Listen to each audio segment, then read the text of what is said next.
오늘은 하나님의 말씀 출애굽기서 제36장 6절 7절 말씀을 보도록 하겠습니다. 모세가 명령을 내리매 그들이 진중에 공포하여 이르되 남녀를 막론하고 성소에 드릴 예물을 다시 만들지 말라 하며 백성이 가져오기를 그치니 있는 재료가 모든 일을 하기에 넉넉하여 남음이 있었더라. 아멘. 하나님께서 모세에게 성막을 지으라고 명령했습니다. 성막을 짓기 위해서 많은 예물이 필요했습니다. 그런데 백성들은 이를 기꺼이 감당했습니다. 그래서 아침마다 자원하는 예물을 연하여 가져왔다, 계속 가져왔다, 그렇게 말씀합니다. 자원해서 가져왔습니다. 그런데 나중에는 그것이 너무 많이 넘쳤습니다. 결국 모세가 그만 가져오라고 명령을 내렸습니다. 이들의 자원하는 이 헌신 너무나 중요하지 않습니까? 이들은 억지로 가져온 것이 아니었습니다. 그들은 하나님의 일을 기쁨으로 감당했습니다. 그런데 이보다 더 중요한 부분이 나옵니다. 그것은 모세가 그만 가져오라고 하자 그만 가져왔다는 사실입니다. 여러분, 자동차를 달리게 하는 악셀레이터는 자동차에 있어서 대단히 중요합니다. 자동차를 자동차 되도록 하게 하는 그 자동차의 존재 목적의 부속품이 바로 엑셀러레이터입니다. 그러나 멈출 때 멈추게 하는 브레이크는 사실은 이것보다 더 중요하지 않습니까? 우리의 인생도 마찬가지입니다. 달리는 것도 중요하지만 멈출 때 멈추는 것은 더 중요합니다. 여러분들도 기억하시겠습니다마는 지난 2월 달 2020년 2월 9일 필리핀 해외 아웃리치를 출발하기로 했었습니다.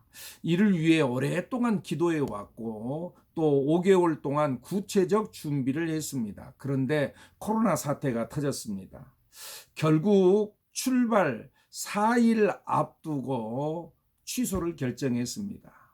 그때 기도하면서 생각했던 것이 이런 생각이었습니다. 꼭 선교를 강행하는 것만이 하나님의 뜻일까? 결국 기도하는 중에 멈추는 것이 하나님의 뜻이었습니다. 바울도 성령이 아시아에서 복음을 전하지 못하게 할 때 그도 멈춰 섰습니다. 결국 출발하기로 한 그날 아웃리치 팀 24명의 해단식이 이루어졌습니다. 그리고 그들이 해단식 때 불렀던 특별 찬양이 주님 말씀하시면 이라는 찬양이었습니다. 어떤 찬양인가요?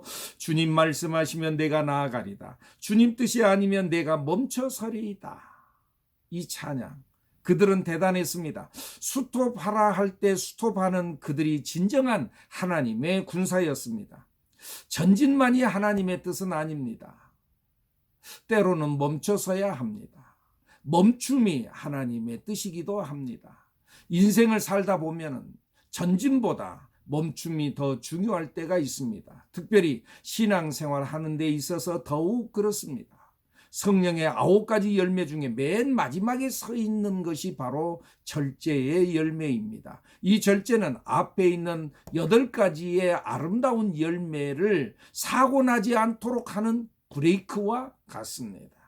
앞에 있는 8가지의 열매가 뭡니까? 사랑과 희락과 화평과 오래 참음과 자비와 양성과 충성과 온유와 절제니 마지막이 이제 절제인데, 사랑한다고 해서 사랑이 과해지면은 오히려 사고 나기가 쉽습니다.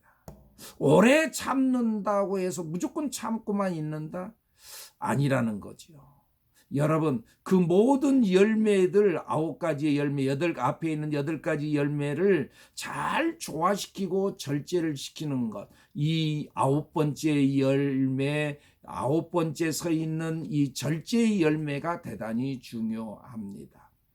선하다고 해서 무조건 돌진하지 않아야 합니다. 다윗도 그랬습니다. 그가 성전을 지으려고 할 때 하나님께서 그를 막았습니다. 그는 나단 선지자를 통해서 전해오는 하나님의 말씀을 받아들였습니다. 순종했습니다. 그는 멈춰 섰습니다. 그리고 밧동을 그의 아들 솔로몬에게 넘깁니다. 예물을 자원하여 가져오던 백성들은 모세가 그만 가져오라 그렇게 말하자 그들의 선한 일을 그들은 멈췄습니다. 그들은 말씀 앞에서 고집부리지 않았습니다. 여러분, 이 멈춤이 중요합니다. 오해하지 말아야 합니다. 이 멈춤은 말씀 앞에서의 멈춤이지 무조건 절제하고 멈춰라 하는 말이 아닙니다. 말씀이 있을 때 멈춰야 하고 말씀이 있을 때 우리는 전진해야 합니다. 그렇다면 사랑하는 여러분, 오늘 우리는 전진해야 할까요? 멈춰야 할까요? 기도하면서 오늘 또 예수로 결정하는 여러분들이 되기를 축복합니다. 할렐루야.